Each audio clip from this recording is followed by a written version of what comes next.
ಯಾಕಂದ್ರೆ ನಾವು ಇನ್ನೊಬ್ರಿಗೆ ಒಂದು ಮಾತು ಮಾತಾಡೋದು ಪೂರ್ವ ಹಲವು ಸಲ ವಿಚಾರ ಮಾಡ್ಬೇಕಾಗ್ತದೆ. ಮಾತಾಡಿದಿರಿ ಈಗ ನೀವು ನಿಮ್ಮ ಅಪ್ಪ ಕೊಟ್ಟಿದ್ದಾರೆ, ಈಗ ಅವ್ರು ನಾಳೆ ಈ ಮಾತು ಅನ್ನೋದಿಲ್ಲ, ಅವ್ರ ಭಾಷೆಯನ್ನು ನೋಡಿದಾಗ, ಅವ್ರ ಸಂಯಮ ನೋಡಿದಾಗ, ಅವರ ವಿಚಾರ ಅಭಿವ್ಯಕ್ತಿ ಮಾಡೋದು ನೋಡಿದಾಗ ಎಷ್ಟು ಗಂಭೀರವಾಗಿ ಆಟೋಮೆಟಿಕ್ ತಾನು ಪ್ರಚಾರ ಆಗಿಬಿಡ್ತದೆ ರೀ. ನೀವೀಗ ರಾಜೀನಾಮೆ ಕೊಡದೆ ನಿಮ್ಮಷ್ಟು ನೀವು ಉಳಿದ್ರೆ ನಿಶ್ಚಿತವಾಗಿ ನಿಮ್ಗೆ ಅವ್ರಿಗೇನು ಆರೋಪ ಮಾಡಿದ್ರಿ ಅದು ನಿಮ್ಗೆ ಅಪ್ಲೈ ಆಗ್ತದೆ. ಯಾಕಂದ್ರೆ ಅದಕ್ಕೆ ಹೇಳೋದು, ಮಾತಾಡಿದ್ರೆ ಮುಗಿದು ಹೋಗ್ಬಿಡ್ತು. ಆಡದೆ ಮಾಡುವನು ರೂಢಿಯೊಳಗೆ ಉತ್ತಮ. ಇವತ್ತು ಶಿವಾನಂದ ಪಾಟೀಲ್ ಆಡದ ಮಾಡಿದ್ದಾರೆ, ಅವರು ಮಾತಾಡಿದ್ರೆ ರಾಜೀನಾಮೆ ಕೊಟ್ಟೇ ಬಿಟ್ಟಿದ್ದಾರೆ. ಅದರದ್ದು ಅಕ್ಸೆಪ್ಟ್ ಆಗೋದು ಭಾಳ ತಾಂತ್ರಿಕವಾಗಿಟ್ಟಿದ್ದಾರೆ.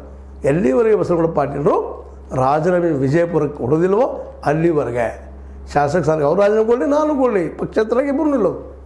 ಮತ್ತು ಸ್ವತಃ ತಾವು ಹೇಳ್ಕೊಂಡಿದ್ದಾರೆ, ಪಕ್ಷೇತರಾಗಿಯೂ ಗೆದ್ದಿದ್ದೀನಿ, ಇವರು ವಿಜಯಪುರದ MP ಆದಾಗ ಇವ್ರು ಸಪೋರ್ಟ್ ಮಾಡಿದ್ದೀನಿ ಡಾಕ್ಟ್ರಾಗಿ ಹೇಳಿದ್ದಾರೆ, ಹೆಸರು ತುಳ್ಳಾರದು ಹೇಳಿದ್ದಾರೆ. ಇದು ಅವರ ರಾಜಕೀಯ ಗಂಭೀರತೆ ಮತ್ತು ಭ್ರಷ್ಟಾಚಾರ ಅಂತ ಇವತ್ತೆಲ್ಲ MLA ಮತ್ತು MP ಗಳಿಗೆ ಅಪ್ಲೈ ಆಗುವಂಥ ವಿಷಯದ ಎಲ್ಲರೂ ಅವರ ಇದ್ದಾರೆ. ಇದು ಇಲ್ಲ, ನಾವು ಭ್ರಷ್ಟಾಚಾರ ಮಾಡಿಲ್ಲ ಅಂತ ಇದು ಮಾಡ್ಕೊಂಡು ಹೇಳಬೇಕು, ಅದು ಪ್ರಸಿದ್ಧಿ ಮಾಡ್ಕೊಂಡು ನಮ್ಮ ಇವರು ಬಸವನಗೌಡ ಪಾಟೀಲರು ಇವತ್ತು ಅವರು ಅದು ಕೇಳೋದು ನೋಡಿದ್ರೆ ಹೀಗದ ಪರಿಸ್ಥಿತಿ.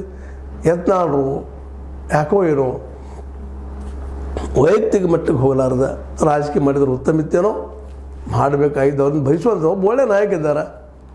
ಇರಲಿ, ಹಿಂದೂ ಪರ ಒಳ್ಳೆಯ ಭಾವನೆಗಳಿದ್ದಾವೆ, ಇರಲಿ, ಏನು ತಪ್ಪಲ್ಲ, ಟೀಕೆ ಮಾಡ್ತಾರೆ ಮಾಡಲಿ, ಅದು ಇರಲಿ ಅವರು. ಯಾಕಂದ್ರೆ ಒಂದಿಷ್ಟು ಏನೋ ಅಡ್ಮಿನಿಸ್ಟ್ರೇಷನ್ ಮಾಡಬೇಕು, ಜನಕ್ಕೆ ಒಳ್ಳೇದು ಮಾಡಬೇಕು, ಒಂದಿಷ್ಟು ಒಳ್ಳೆಯ ಭಾವನೆಗಳಿದಾವೆ, ಉಳಿಲಿ ಅನ್ನೋದು ಅಷ್ಟು ಆಸೆ.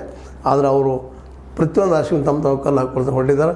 ಇನ್ನು ಶಿವಾನಂದ ಪಾಟೀಲರ ಈ ಸವಾಲಿಗೆ ಏನು ಉತ್ತರ ಕೊಡ್ತಾರೆ, ಅಷ್ಟು ರಿಸೈನ್ ಮಾಡ್ತಾರೆ ಅಂತ ನಮಗೆ ಅನ್ನಿಸ್ತದೆ.